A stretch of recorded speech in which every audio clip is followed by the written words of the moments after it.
Well, I had originally read an article about this railway that was being built from a Turkish newspaper, and I was very interested in the area and also the different ethnicities that were living in different countries, and the fact that the people that were working on it were going to be going into these different countries. And initially I wanted to make a film about this, about how the migrant workers from Azerbaijan were kind of, from the Armenian perspective, were intruding upon areas of Georgia that are Armenian. And so I started the project with this in mind. And then after shooting for a couple of years on this, I realized that it was more interesting for me to focus on the everyday lives and the dreams and hopes and regrets sometimes of the kids and the older people that were working on the railway. I found Hagop through a translator I was working with the whole time, Artur.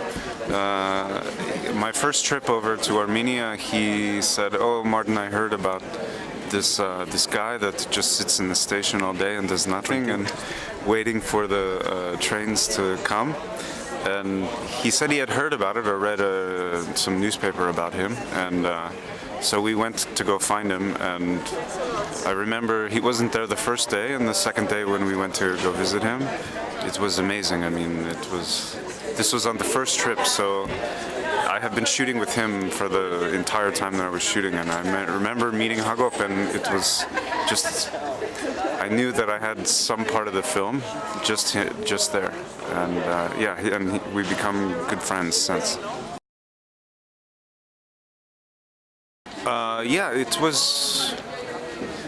It was easy actually to shoot. In terms of access, it was very easy. I mean, you speak a different language? Yeah, I can speak some Turkish to communicate with them, but the access was very. At first, I went the official route to get government permission and all this from the railway, and that was impossible. I realized, don't even try. And then I started to go to these camps that they were working in, and just talk to them and whoever the boss is, and they didn't care about any government oversight or anything. They said, "Yeah, okay, you want to hang out with us? Okay, I don't know why you're doing this, but okay, you can do it." And so I started to come back more and more, and then they accepted me after I kept coming back more and more.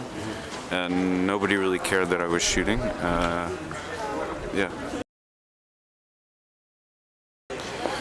Well, I had initially started to edit it by myself because I had no money, or I didn't know the right person to work with yet, and I realized that I needed someone else to come in and kind of shape it because I was too close and didn't really know what I was doing. I'm not an editor, and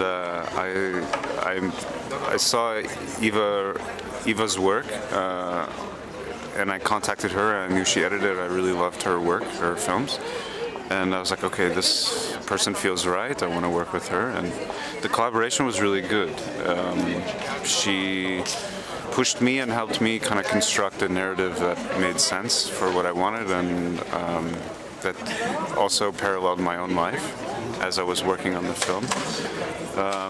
The biggest regrets, I guess, in editing is I shot 2 other countries and that were going to be part of the film, and we ended up cutting them out, and I got very close to the people that were in the film in those parts. And it's not a regret because I think it works as a film now with just 2 countries, but I want to try to do something else with those other parts that I cut out, and yeah.